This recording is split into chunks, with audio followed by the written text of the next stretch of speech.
Hello children, welcome back. In the previous video, we have discussed about medieval period. The medieval period is divided into three: ancient, medieval and modern. And again the medieval period is divided into early medieval period and late medieval period. And medieval period In medieval period, the early medieval period lasted from 8th to 18th century. 8th to 13th century, and late medieval period lasted from 13th to 18th century. And also we have discussed about how our India got its name. Then our official name is Republic of India, but actually, the Sanskrit name was Sindhu, which was referred by Indus River. Then the Persian they couldn't pronounce Sindhu, and they pronounced it as Indus. And Indus became as and they by French people, and in English it came to known as Hindu India.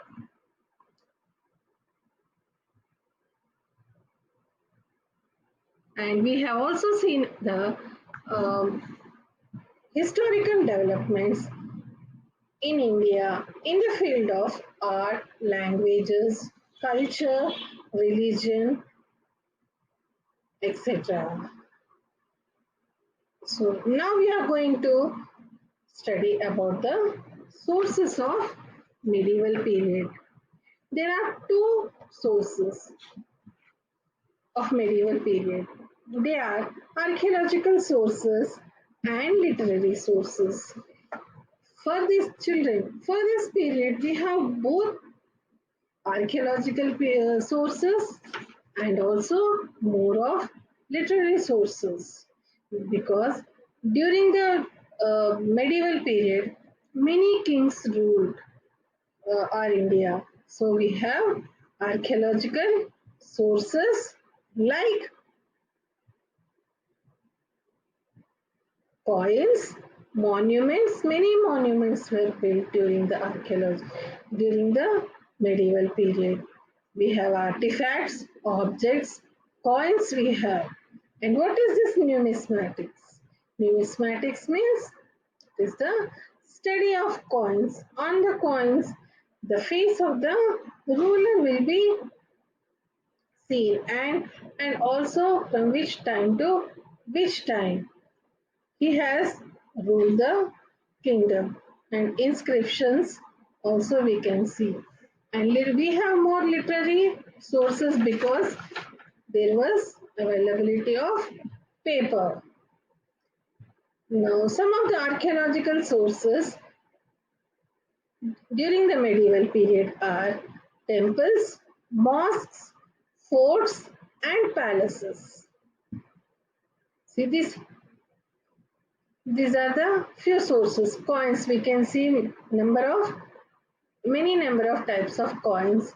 Here these are the inscriptions on the walls or on the temples, and these are the historical buildings.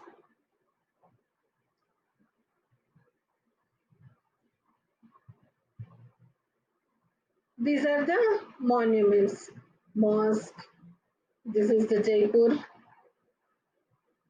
This is the fort in Jaipur, Amer Fort, and this is palace, Mysore Palace, and this is Brihadeshwara Temple, built by Cholas. And the sources of medieval period, the number and variety of literary and or textual records increased during this period.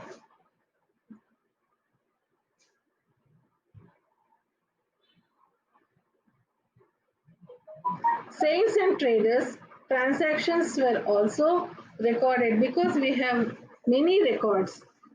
Now let us see about the literary sources of medieval period.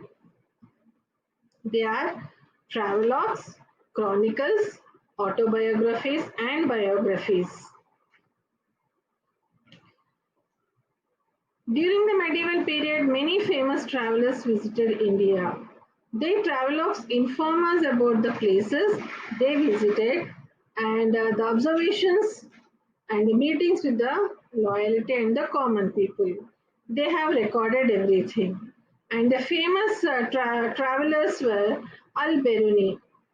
Al-Biruni came from Central Asia and he wrote book Kitab fi Tahqiq Amalil Hindi, and it is also known as Tariq al-Hind and Ibn Battuta.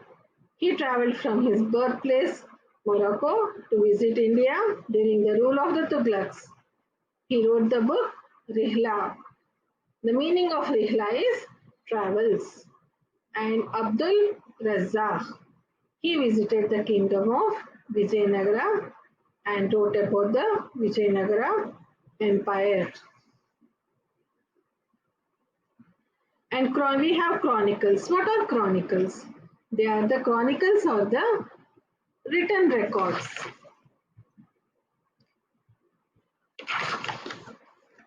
of events.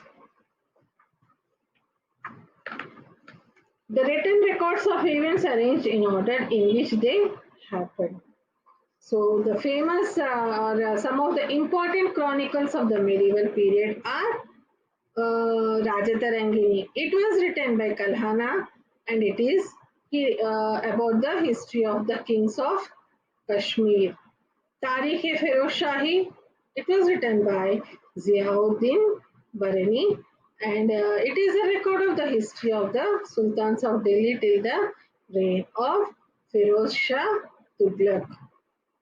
Tarikh-e-Farishta by Farishta is a record of the history of Delhi sultans from the time of the Turks till the 17th century.